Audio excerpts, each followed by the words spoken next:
একদিন তোমায় না দেখিলে, তোমার মুখের কথা না শুনিলে, পরাণ আমার রয় না পরাণে। ঠুস ঠুস ঠুস ঠুস ঠুস ঠুস ঠুস। আমি একদিন তোমায় না দেখিলে, তোমার মুখের কথা না শুনিলে, পরাণ আমার রয় না পরাণে। আসসালামু আলাইকুম দর্শক, সবাই কেমন আছেন? বহুদিন পর চলে আসলাম নতুন আরেকটা ভিডিও নিয়ে। তো আজকের ভিডিওতে কথা বলবো তিন ব্যাপারী কন্যাকে নিয়ে। নতুন করে আসলে বলার কিছুই নাই। তিন ব্যাপারী কন্যাকে নিয়ে আজকে কিছু আপনাদের জানা তথ্য অজানা তথ্য তুলে ধরবো, তবে তার সঙ্গে থাকবে কিছু নির্দিষ্ট বিবৃতি।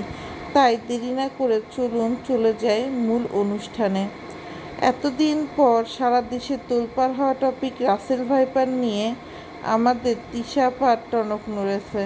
সে যখন দেখেছে যে বাপ্পি তাদের খেতে ঘেরের সামনে রাখা ঘাসটা সব কেটে ফেলেছে, তখন তার মনে হয়েছে আহারে, কিছু তো মুতা গাছ ছিল যেখানে কুত্তা বিলায় গরু থেকে শুরু করে সবাই মুতেছে, ইভেন আপনার মানুষও মনে হয় মুতেছে এই ঘেরগুলোতে। তার মধ্যে একটা নাম না জানা শাক নিয়ে তিশা যে পরিমাণ ফাল পারল দর্শক, আর কি বলবো বলেন। এরপরে দর্শক এটাও দেখলাম যে তিশা বলতেছে তার এক ভাসুর বা যাকে যে বাড়িতে হচ্ছে আপনার রাসেল ভাইপার এইসব নাকি অনেক বেশি হয়েছে, যে কারণে বাপ্পি হচ্ছে ফুটো করে দিয়েছে।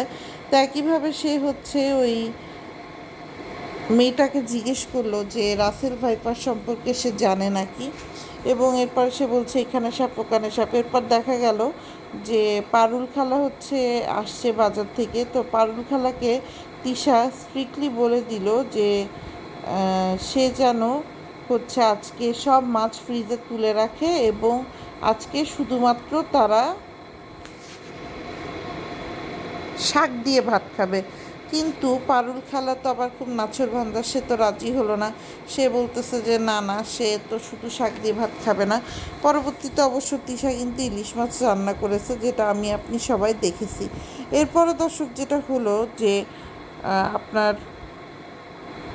তিশা, সে কিন্তু আসলে সবসময় মেপে চলতে পছন্দ করে। সে কিন্তু আবার দুপুরের খাবার বলেন সেটা কিন্তু সে রান্না করেছে, এবং বাপ্পি, তিশা, তান, তাবিয়া, নাজমা বেগম, পারুল খালা সবার জন্যই কিন্তু তিশা রান্না করেছে। তো রান্নার কথা বলতে বলতে দর্শক হঠাৎ করে আমার সাবিনার কথা মনে পড়ে গেল। তো সাবিনার ননদ প্রেগনেন্ট, কিন্তু সাবিনা এমনভাবে উৎসুকতা প্রকাশ করছে দেখে মনে হচ্ছে সে হচ্ছে নিজেই প্রেগনেন্ট। তো সাবিনার মেয়ে মরিয়ম 2 দিন পর পর মানুষজন কেন চলে যাবে এমন একটা ভাব দেখায় যে তার আপন ফুপু মনে হয়, মানে রক্তের সম্পর্কের ফুপু মনে হয়, যে চলে যাবে দেখে কান্নায় একেবারে ভেঙে পড়ছে মরিয়ম। এরপরে দর্শক এটাও দেখলাম যে আমাদের আরিফা নাকি এখন থেকে সাবিনার সাথেই থাকবে। আপনাদের মনে আছে কিনা জানি না, যখন হঠাৎ করে শরীয়তপুরে সাবিনা একটু অসুস্থ হয়ে গেছিলো, তখন সে আর তার এই ননদ মিলেই কিন্তু একটা ট্রেনিং করছিল যে কি করে আপনার মানে জন্ম নিরোধক বড়ি খেয়ে আপনার কনসিভ করা যায়, কিভাবে কি ডিমান্ড, কিভাবে কি করা যায়, এইসব বিষয়ে দর্শক তারা দুজন কিন্তু ভিডিওতে প্রকাশ করছিল, যদিও এখন তারা ধোয়া তুলসী পাতা সাজে।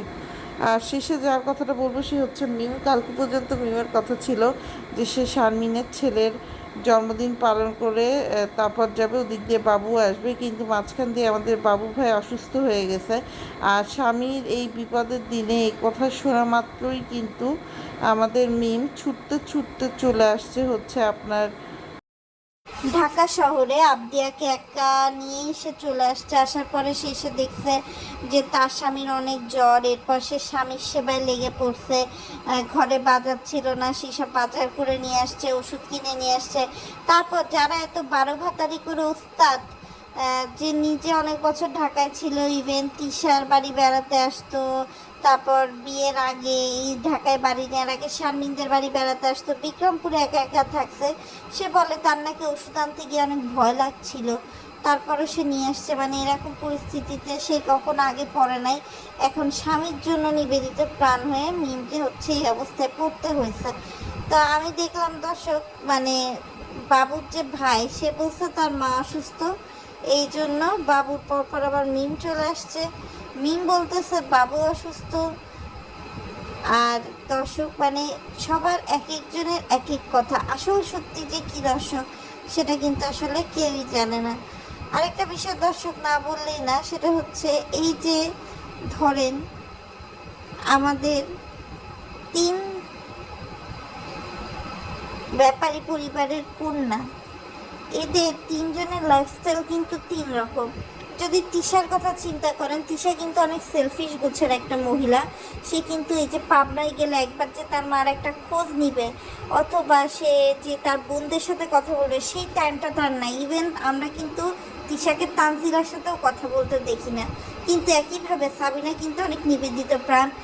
তার বাড়ি যেহেতু পদ্মাচরের কাছাকাছি জাজিরাতে, সে কিন্তু যে কোনো কিছু ভালো মন্দ রান্না করলেই তার মা বলেন ভাই বলেন তাদের জন্য রেখে দেয়, তাদের জন্য চিন্তা করে। তো আমাদের এই সাবিনা আপা নাকি আবার ডায়েট শুরু করছে। তো ডায়েটের জন্য শসা খেতে হয়, এখন শসা কেজি 150 টাকা হয়ে যাওয়াতে এখন সাবিনা ঘোষণা দিয়েছে যে সে নিজেই শসা গাছ লাগায় শসা চাষ করবে, যেহেতু শসার দাম এত হয়ে গেছে। আর মিমের কথা দর্শক কী বলবো, মিমের কথা তো যা বললাম তাই। স্বামীর জন্য চিকেন স্যুপ থেকে শুরু করে সব কিছুই কিন্তু হচ্ছে মিম এসে বানিয়ে দিচ্ছে। আর বাবু এত অসুস্থ, এই বাবুর এই অসুস্থতার মধ্যে বাবুর আপন বড় বোন কোথায়, এটা যেমন একটা গভীর প্রশ্ন।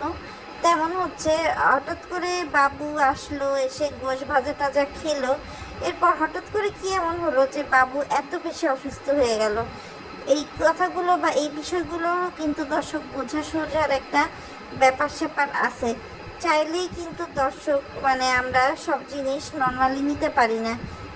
মানে জামাই সেবায় প্রতিবতা নারী মিম, তিশা, সাবিনা, তারা জামাইয়ের জন্য যে এত নিবেদিত প্রাণ হবে ভাবা যায়নি। তবে আপনারা যদি স্কোর দিতে বলেন, তাহলে সাবিনা কিন্তু 10-এ 10 পাবে, মিম 6 আর তিশা 4 পাবে।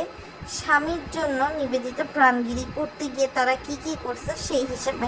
তো ঠিক আছে দর্শক, আজকের ভিডিওটা এই পর্যন্তই ছিল। আপনাদের কাছে যদি ভালো লাগে অবশ্যই লাইক, কমেন্ট, সাবস্ক্রাইব করে আমাদের পাশে থাকবেন, বেল আইকনটি বাজিয়ে দেবেন, যাতে নতুন নতুন ভিডিও আসলে আপনারা সবার আগে নোটিফিকেশান পেয়ে যান।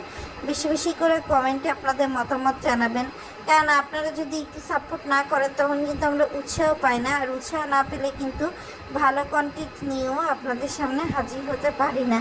তো সবাই ভালো থাকবেন, সুস্থ থাকবেন, নিরাপদে থাকবেন।